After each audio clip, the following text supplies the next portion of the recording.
নমস্কার বন্ধুরা, পশ্চিমবঙ্গ রাজ্য সরকারি পেনশন এবং ফ্যামিলি পেনশন প্রাপকদের জন্য এই মুহূর্তে সব থেকে বড় এবং খুশির খবর নিয়ে হাজির হয়েছি। রাজ্য সরকারের অর্থ দপ্তর বা ফাইন্যান্স ডিপার্টমেন্ট থেকে অতি সম্প্রতি একটি গুরুত্বপূর্ণ অর্ডার জারি করা হয়েছে, যার ফলে পেনশনারদের মাসিক পেনশনের পরিমাণ এক ধাক্কায় অনেকটাই বাড়তে চলেছে। কিন্তু এই বাড়তি টাকা পাওয়ার জন্য আপনাকে কি করতে হবে, বয়সের প্রমাণ হিসেবে কোন কোন নথি গ্রাহ্য হবে, বিস্তারিত জানতে ভিডিওটি একদম শেষ পর্যন্ত দেখুন। চলুন শুরু করা যাক। পশ্চিমবঙ্গ সরকারি ফাইন্যান্স ডিপার্টমেন্টের পেনশন ব্রাঞ্চ থেকে জারি করা এই মেমোরেন্ডামটি মূলত সেই সমস্ত প্রবীণ পেনশনারদের জন্য যাদের বয়স 80 বছর বা তার বেশি। রোপা 2019 অনুযায়ী পেনশন প্রাপকদের বয়স একটি নির্দিষ্ট সীমা অতিক্রম করলে তারা অ্যাডিশনাল কোয়ান্টাম বা অতিরিক্ত হারে পেনশন পান। আগে এই বয়সের প্রমাণপত্র জমা দেওয়া নিয়ে অনেক জটিলতা ছিল। অনেক প্রবীণ ফ্যামিলি পেনশনারদের কাছে মাধ্যমিকের সার্টিফিকেট বা হেলথ সার্ভিসের চিকিৎসকের শংসাপত্র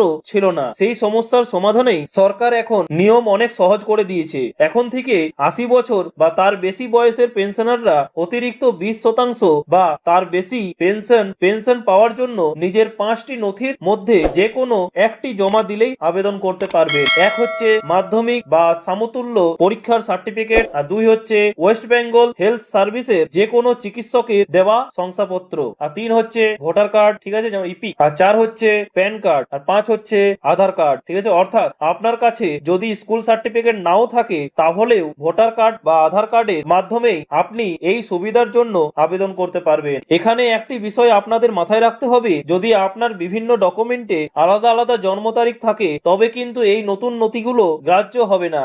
সেক্ষেত্রে ট্রেজারি বা সরকারি রেকর্ডে আপনার যে জন্ম তারিখ আগে থেকে নথিভুক্ত আছে সেটিকেই চূড়ান্ত বলে ধরা হবে। এছাড়া এই নতুন নিয়মটি অর্ডার জারির দিন থেকেই কার্যকর হয়েছে। আপনারা হয়তো জানেন যে বয়স বাড়ার সাথে সাথে পেনশনের এই বৃদ্ধির হারও 20% মানে 20% থেকে শুরু হয়ে 100% পর্যন্ত হতে পারে। কোন বয়সে কত শতাংশ বৃদ্ধি পায় তা নিয়ে আমার চ্যানেলে বিস্তারিত একটি ভিডিও অলরেডি দেওয়া আছে। আপনারা যদি না দেখে থাকেন তো অবশ্যই কিন্তু দেখে নেবেন। আশা করি আজকের এই তথ্যটি আপনাদের উপকারে আসবে। ভিডিওটি ভালো লাগলে একটি লাইক করুন এবং আপনার পরিচিত পেনশনার বন্ধুদের সাথে অবশ্যই শেয়ার করুন, যাতে তারাও এই সুবিধা পেতে পারেন। আর এই ধরনের ইনফরমেটিভ ভিডিও নিয়মিত পেতে আমাদের চ্যানেলটিকে এখনই সাবস্ক্রাইব করে পাশে থাকা বেল আইকনটি প্রেস করে রাখুন। আপনাদের কোনো প্রশ্ন থাকলে কমেন্ট বক্সে জানাতে ভুলবেন না। আজ এখানেই শেষ করছি, দেখা হচ্ছে পরের ভিডিওতে নতুন কোনো আপডেট নিয়ে। ধন্যবাদ।